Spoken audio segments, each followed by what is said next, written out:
Los evangelistas en la iglesia deben de ser las personas más doctrinalmente y teológicamente balanceadas, porque la pasión no es suficiente. La pasión por el evangelismo es parte, pero no hay nada más, o una de las cosas más peligrosas para una iglesia es tener una persona con un tremendo celo evangelístico que sea la que lleve la iglesia. Digo esto porque a veces uno no se pone a pensar, pero en aras de alcanzar a más personas, de evangelizar a más personas y de traer más personas a la iglesia, se empiezan a hacer concesiones. Y muchas de estas concesiones van más allá de concesiones administrativas, concesiones en la adoración. Son concesiones a veces que terminan desviando la iglesia poco a poco por otro camino.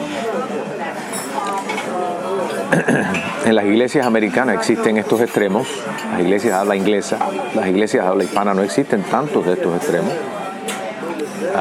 Hay iglesias inclusive que por tal de alcanzar a más personas han recurrido a un lenguaje inclusivo, a un lenguaje que no sea patriarcal. Fíjense por dónde va esto. Y todo eso lo justifican los evangelistas. No quiere decir que el evangelismo y los evangelistas, no sea un don legítimo y una cosa necesaria en la iglesia. Claro que sí, Dios lo ha puesto, Dios lo ha ordenado, sí. Pero ya vemos cuando esto se desbalancea, lleva a la iglesia por un mal camino. Hay iglesias donde no se les dice a Dios Padre. Muchas iglesias hablan inglesa, yo no sé si usted sabe eso. Se le dice, inclusive no se le llama ni por su nombre, se le dice el divino, no se les dice Señor, se le dice entidad o divinidad. La divinidad, el título de divinidad es un nombre, es un título legítimo. Pero ya cuando estas cosas se empiezan a usar con otros fines, con fines evangelísticos, por eso es que digo que el evangelismo no puede ser el que lleva a la iglesia. La iglesia tiene una revelación, es la palabra de Dios. La palabra de Dios es lo que debe de llevar la iglesia. Entonces, por eso yo pienso que el evangelista debe de ser, si realmente es un muy buen evangelista en la iglesia, debe de ser una persona teológicamente balanceada, donde él mismo o ella misma pueda autocorregirse, pueda reconocer cuando está cayendo en excesos, pueda reconocer cuando está siendo un peligro para la iglesia. Y es triste cuando un don o un ministerio que está supuesto a ser una bendición para la iglesia termina siendo un peligro para la iglesia. Y esto muchas veces pasa. Y muchas veces vemos iglesias que, inclusive iglesias nuestras bautistas, los bautistas siempre hemos tenido un celo tremendo por el evangelismo. Ha sido uno de nuestros distintivos, no necesariamente el discipulado, sino solamente el evangelismo.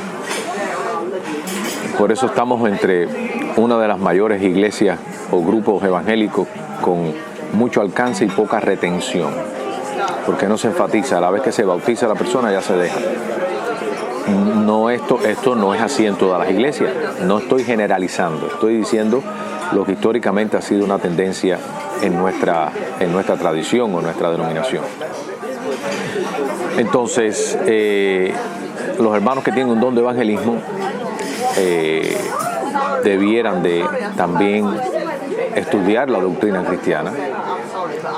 No tienen que ser teólogos, amén que todos lo fuéramos, pero deben de estudiar la doctrina cristiana o dejarse llevar por aquellos dentro de la iglesia que sí son educados doctrinalmente y teológicamente, para que no ocurra un exceso en la iglesia y un desbalance en la iglesia, sino que exista un balance teológico y doctrinal. Porque si nada más llevamos la iglesia por la pasión del evangelismo, todo se justifica. Todo, al final, si esa es la filosofía, todo termina justificándose. Afecta la adoración, como he dicho, afecta la prédica, el contenido de la prédica, la administración, afecta un montón de cosas. Y muchas iglesias han llegado a estos extremos porque el evangelismo los ha llevado ahí. La pasión por el evangelismo. Es una pasión que muchas veces no es debidamente balanceada por la doctrina bíblica. Entonces, eso es lo que quería compartir, ese pensamiento que tenía hoy, que estaba pensando en estas cosas, estaba leyendo acerca de esto también en mi devocional. Así que bueno, oramos para que Dios nos dé balance en nuestras iglesias. Es cierto que Pablo era capaz de hacer muchas cosas, pero Pablo no todo lo negociaba. Cuando él estaba allá en Atenas, ellos no creían en la resurrección del cuerpo. Sin embargo, Pablo les predicó sobre la resurrección del cuerpo. Hasta en ese momento dice, ya no te vamos a oír más, pero les dio el mensaje. Yo estoy seguro que hay muchas iglesias hoy en día que en aras de alcanzar personas han hecho compromisos, han hecho negociaciones, han hecho decisiones, concesiones a doctrinas y a posiciones y a posturas que debieran ser sagradas para nosotros. Y no tiene nada que ver necesariamente siempre con el aborto o la agenda LGTB. No tiene, algunos sí tienen que ver con eso, pero otros no. Otros son cosas más sutiles, más solapadas. A veces convertir la iglesia en una discoteca.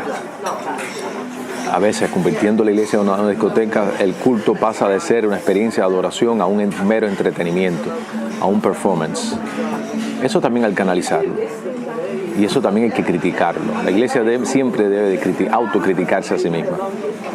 Y no es que uno sea legalista, otra vez es que uno debe de ser balanceado en cuanto a evangelismo, cuántas cosas se debieran permitir, cuáles son las que sí, cuáles son las que no.